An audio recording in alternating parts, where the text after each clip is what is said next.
10 மினிட்ஸ்லயே ஈஸியா செய்யற protein rich breakfast recipe செஞ்சிருக்கேன். இந்த ரெசிபி 1 இயர் பேபில இருந்து கிட்ஸ் எல்லாருக்குமே குவிக்கா செஞ்சு கொடுக்கலாம். குவிக் அண்ட் ஈஸி ரெசிபிஸ்க்கு சேனல் சப்ஸ்கிரைப் பண்ணிக்கோங்க. இப்போ இந்த ரெசிபி செய்யலாம் வாங்க. ஒரு மிக்சிங் பவுல்ல 4 டேபிள் ஸ்பூன் கோதுமை மாவு நல்லா சலிச்சு சேர்த்துக்கோங்க. 2 முட்டை சேர்த்துட்டு தேவையான அளவு சால்ட் ஆட் பண்ணிக்கோங்க. 1 டேபிள் ஸ்பூன் சால்ட் கரெக்டா இருக்கும். இப்போ விஸ்க் வச்சு ஒரு தடவை மிக்ஸ் பண்ணிக்கோங்க. கொஞ்சம் கொஞ்சமா தண்ணி ஆட் பண்ணி மிக்ஸ் பண்ணணும். விஸ்க் வச்சு கட்டி இல்லாம மிக்ஸ் பண்ணிக்கோங்க.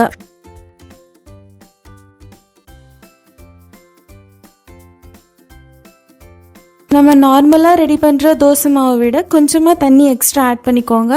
இந்த ரெசிபி கிட்ஸ்க்கான ரெசிபின்றதால தோசை மாவு கொஞ்சம் தண்ணியா வாட்டரியா இருந்தாதான் சாப்பிட்றதுக்குமே ஈஸியாவும் சாஃப்டாவும் இருக்கும். இப்போ தவா சூடு பண்ணிட்டு ஸ்டவ் மீடியம் ஃப்ளேம்ல வச்சுக்கோங்க. 1 டேபிள் ஸ்பூன் பட்டர் ஆட் பண்ணி நல்லா தவால அப்ளை பண்ணிக்கோங்க.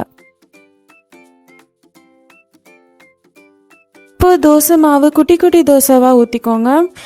இந்த மாதிரி குட்டியாக தோசை செய்யும் போது எல்லா சைடுமே ப்ராப்பராக வெந்திருக்கும். ஸோ கிட்ஸ்க்குமே சாப்பிட்றதுக்கு ரொம்ப ஈஸியாக இருக்கும். ஒரு 1/4 டீஸ்பூன் நெய் ஆட் பண்ணிக்கிறேன். லிட் க்ளோஸ் பண்ணி ஒரு 2 மினிட்ஸ் மீடியம் ஃப்ளேம்லேயே வேகட்டும். 2 மினிட்ஸ் கழிச்சு லிட் ஓப்பன் பண்ணி எல்லா தோசையும் திருப்பிக்கோங்க.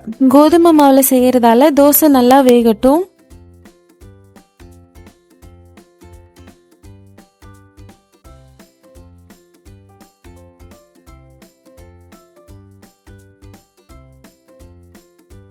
எகெயின் இன்னொரு சைடும் ஒரு 2 மினிட்ஸ் மீடியம் ஃப்ளேம்லேயே வேகட்டும். அவ்வளோதான், protein rich breakfast recipe ready ஆயிடுச்சு. இந்த ரெசிபி ரொம்ப குவிக்காக செஞ்சிடலாம். 1 இயர் பேபிலேருந்தே நீங்கள் கொடுக்கலாம். எக் ஆட் பண்ணியிருக்கிறதால இந்த தோசை ரொம்பவே சாஃப்டாக இருக்கும். எந்த ஒரு சைட் டிஷ்ஷுமே இல்லாமல் உங்கள் பேபிஸ் அப்படியே என்ஜாய் பண்ணி சாப்பிடுவாங்க. இந்த வீடியோ உங்களுக்கு ஹெல்ப்ஃபுல்லாக இருக்கும்னு நினைக்கிறேன்.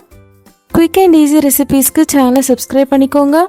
வீக்லி 3 வீடியோஸ் வரும். நோட்டிஃபிகேஷனுக்காக பெல் ஐக்கான் ப்ரெஸ் பண்ணிக்கோங்க. இன்னொரு வீடியோவில் பார்க்கலாம். Until then, bye from Quick and Easy Recipes.